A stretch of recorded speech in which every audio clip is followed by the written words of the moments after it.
This video will contain spoilers for the upcoming film Paw Patrol the Mighty Movie.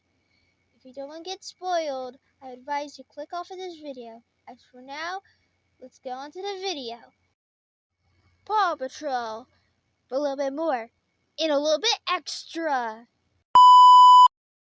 Grayson here. Today I want to talk about my thoughts on the upcoming film Paw Patrol the Mighty Movie, as well a little recap on what we know so far about the film. So let's start with the pup's powers. Just a little disclaimer is that this is all my inferring from the official trailer we got a couple weeks ago. So their powers can be totally different from what they showed us. But this is what I've written down so far of what I know. Zuma can turn to a state of water, meaning he can turn into normal water, ice water, or possibly even gas if he needs to, which I'm excited to see how they'll use this power in the movie. I think it'll be really helpful. Marshall can throw fireballs, which I think is really interesting from his original power in the original Mighty Pup special. He had fire manipulating powers. In the Mighty movie, he has fire throwing powers, which I think will be kind of chaotic, but also really cool to see. Chase isn't all that interesting because he basically has the same power from the Mighty Pup sub-series and TV special. He just has speed. But that's still going to be a really helpful power. I don't have much to say about Skies, but looks like it from the trailer, she has super strength and can fly around. Kind of like Superman, I guess you could say.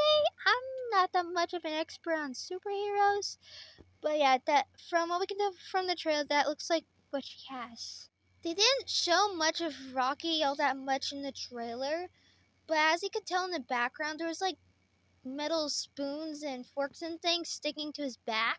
So I'm assuming he's kind of has magnetic powers as well. He can create things.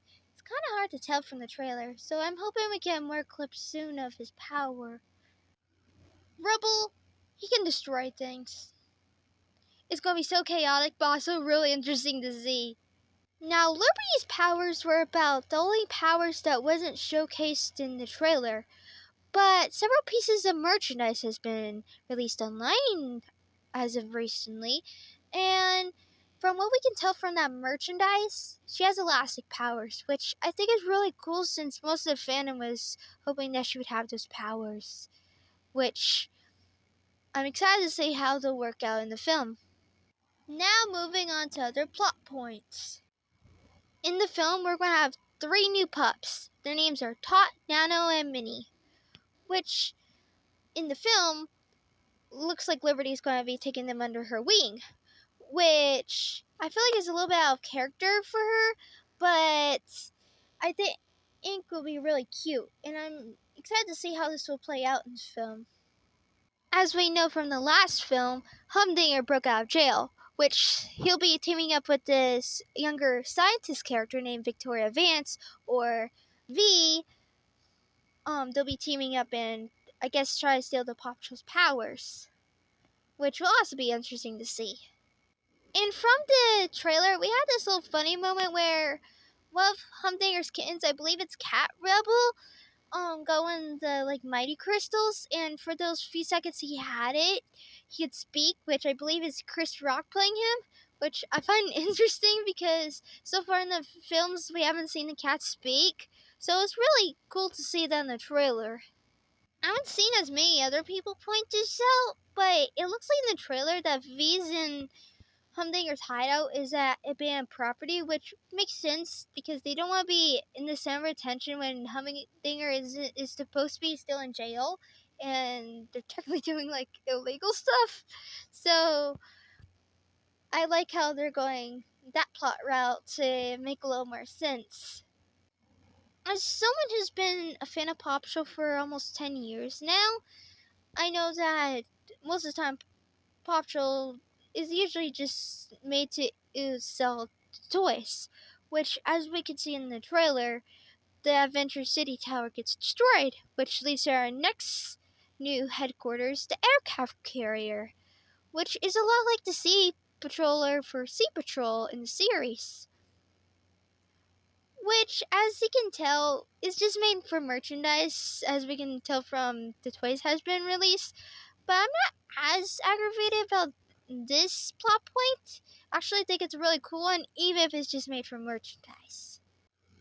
A while back, we found this magazine article about the Mighty movie and Paw Patrol's anniversary and stuff, and it was revealed that in the film, Scott and Chase will have a special connection, which some people think could be a shipping thing, which I don't think so, since in the past, Paw Patrol has expressed that they don't plan to make Sky and Chase a thing.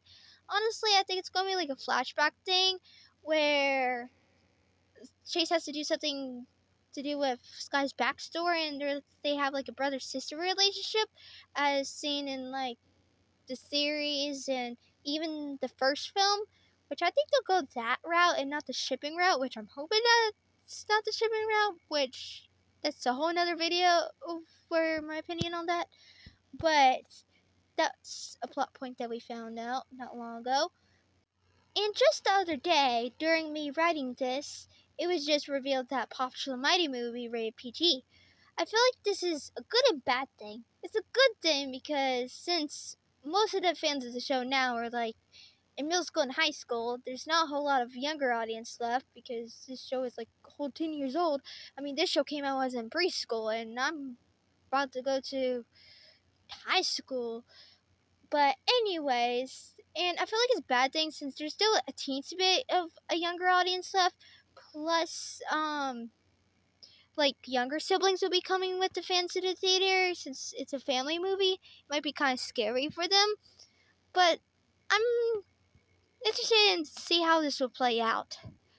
Which I'm pretty sure it's just rated PG, mainly just for the action scenes in the movie. Like most superhero movies are like rated PG-13 because of intense action and stuff.